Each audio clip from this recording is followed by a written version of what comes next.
There is a strange ache that has lived inside you for as long as you can remember, a quiet knowing that you don't quite belong.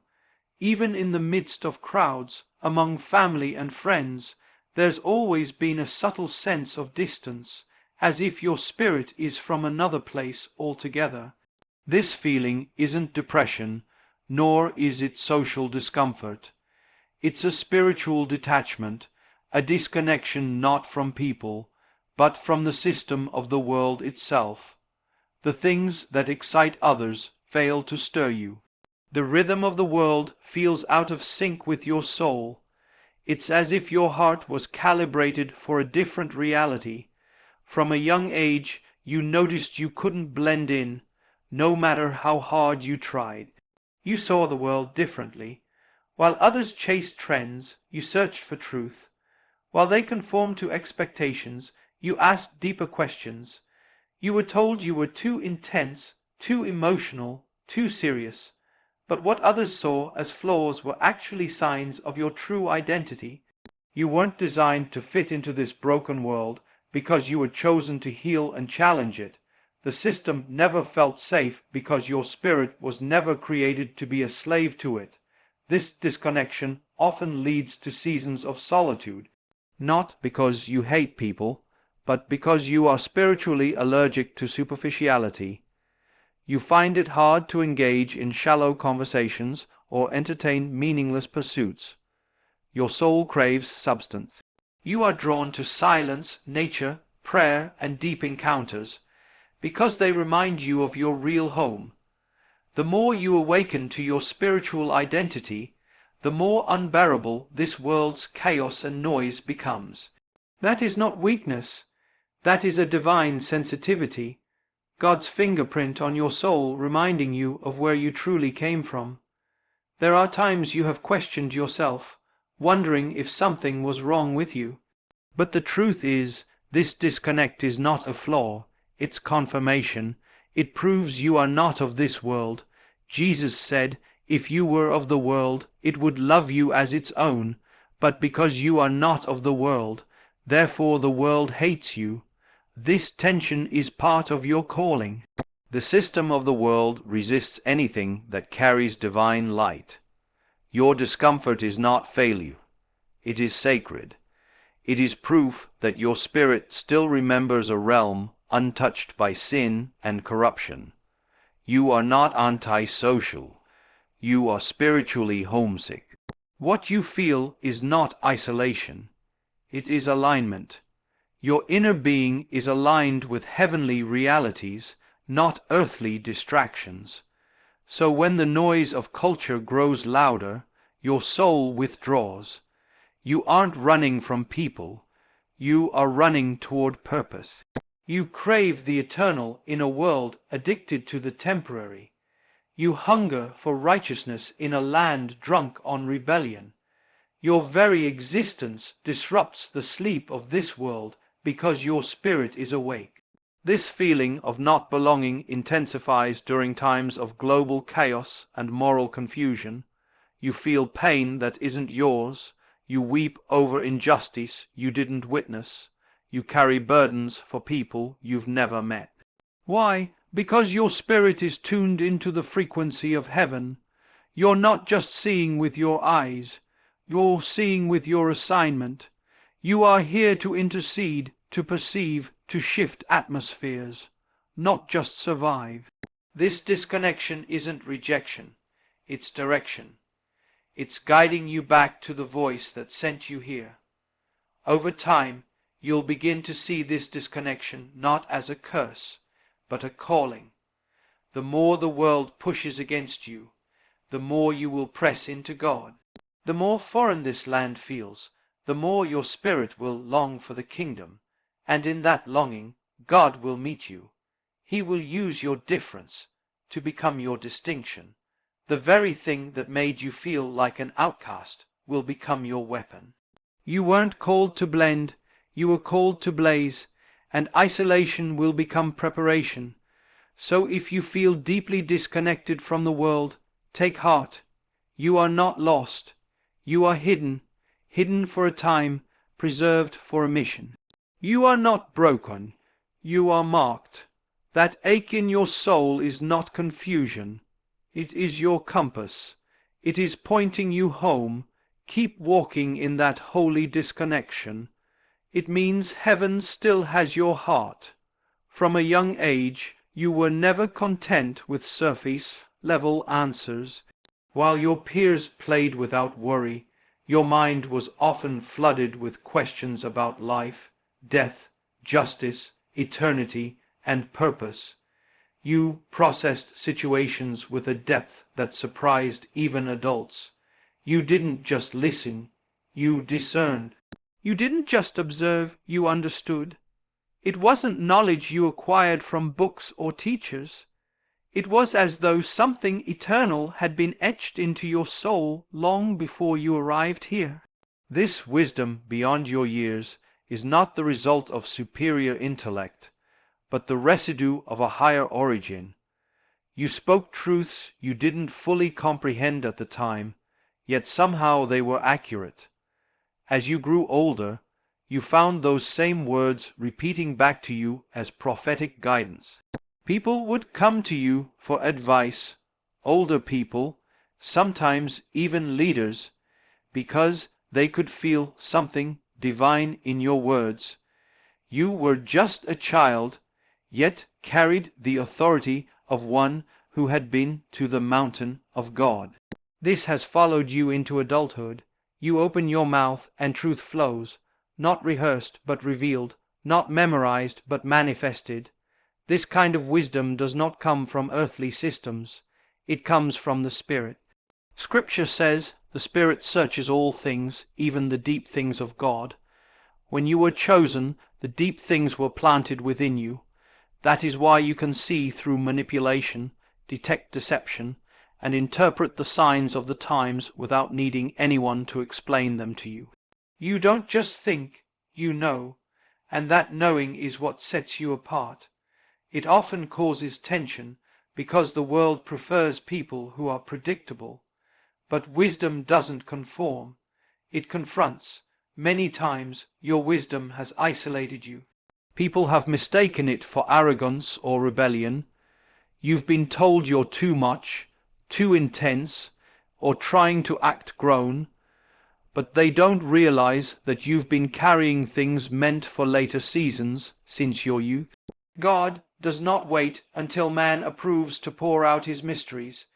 He chooses who he will, and often the young become his mouthpieces because they are still pure enough to listen.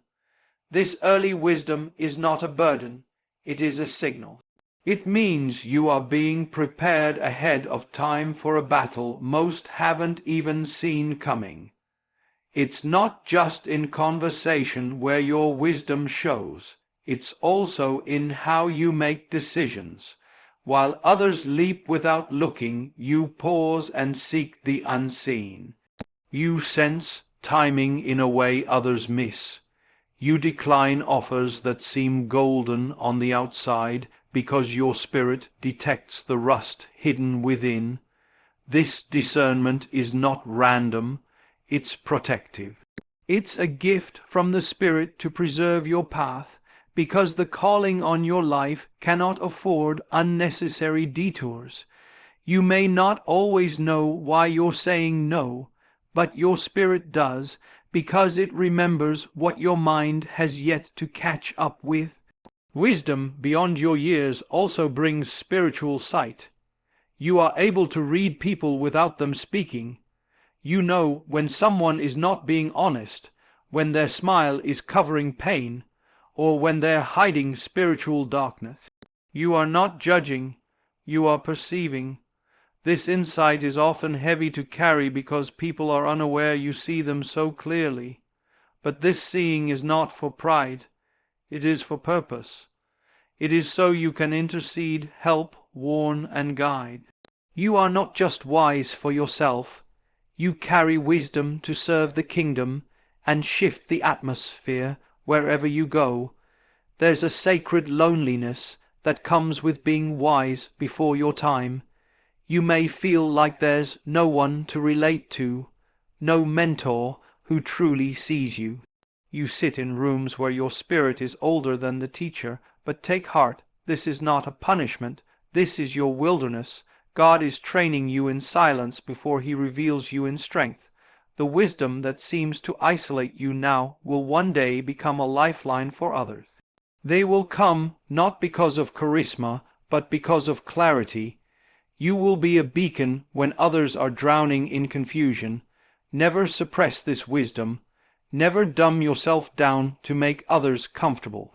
The enemy wants you to question your insight because he knows your voice is dangerous to darkness. But the Spirit has entrusted you with treasures that will unlock destinies, heal wounds, and expose lies. Speak boldly, live righteously, and stay surrendered. You possess wisdom beyond your years because your spirit was born from eternity. You are not just growing in knowledge, you are unfolding in remembrance. There is a deep sensitivity within you, one that cannot be explained by logic, upbringing, or personality traits. When you enter a room, you don't just observe what's happening externally, you immediately pick up on what's occurring spiritually. Before anyone speaks a word, you already feel the weight, the conflict, the purity, or the corruption in the air. It's not something you were taught, it's something you were born with. This kind of sensitivity is not common, and it's not coincidental. It is spiritual discernment, granted to those whose calling requires navigating through unseen realms.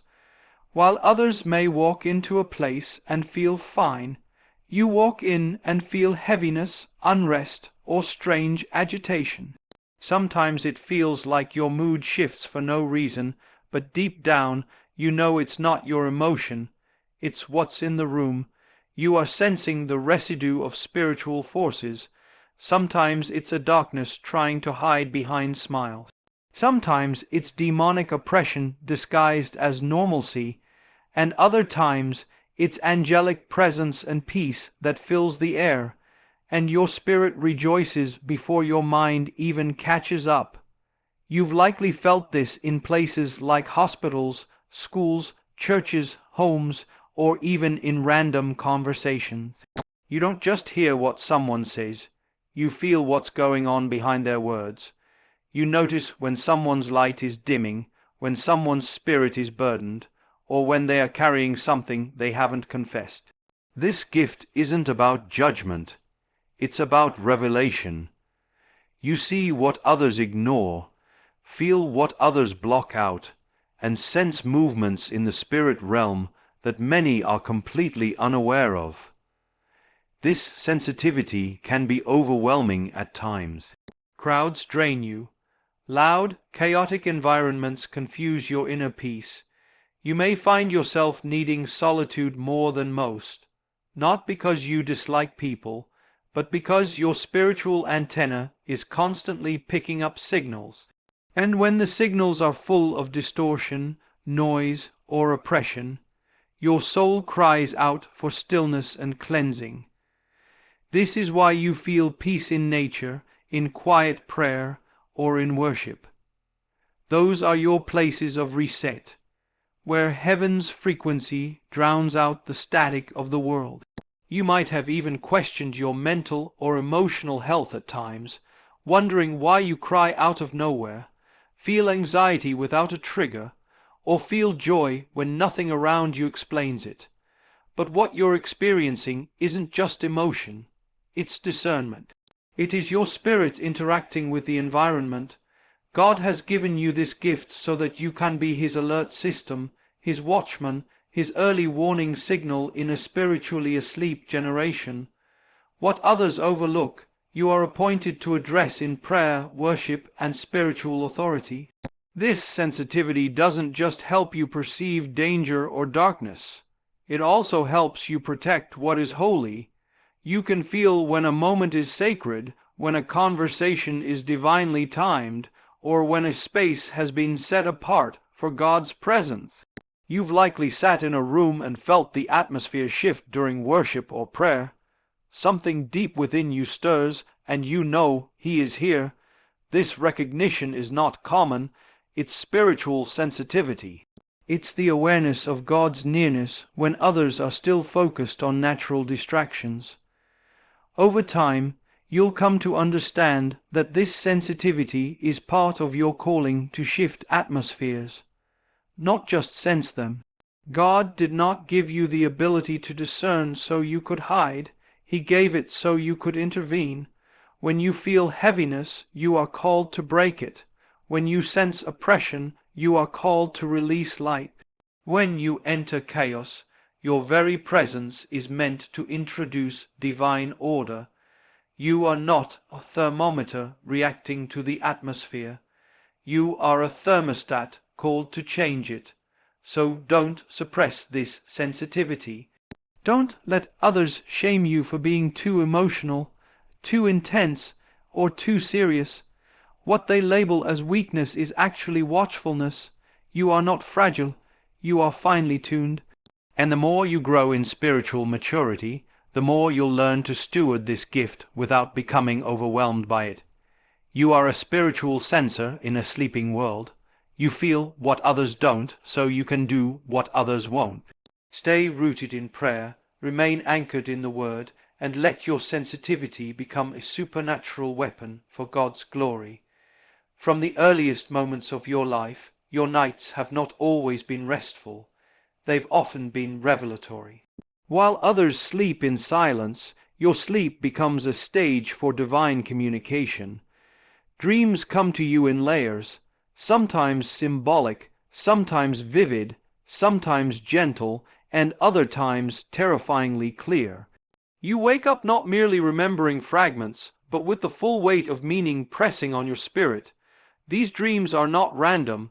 They are messages, instructions, warnings, and confirmations from a realm beyond time. This is not fantasy. It is how God speaks to His chosen, especially those with a spiritual mission hidden within them. Many times you've seen things in dreams before they occurred in reality. You've felt the emotions of moments that hadn't yet happened, sensed shifts in relationships, or received direction you could not have known through natural means. You might have dreamed of people you barely know, yet received insight into their lives. These experiences are not coincidence. They are part of your prophetic sensitivity. You are not simply sleeping. You are receiving downloads from heaven. This is how God bypasses the noise of the day and speaks when your body is still but your spirit is awake. Beyond dreams, visions also come, sometimes during prayer, sometimes while worshipping, and other times when you are simply sitting still, doing nothing. You may suddenly see flashes of faces, places, or events, almost like a mental movie. Or you may receive a single image, subtle but powerful, followed by a deep knowing of what it means. These are not hallucinations. These are divine transmissions. Visions are the language of God for the awakened. He is not just showing you things for curiosity's sake.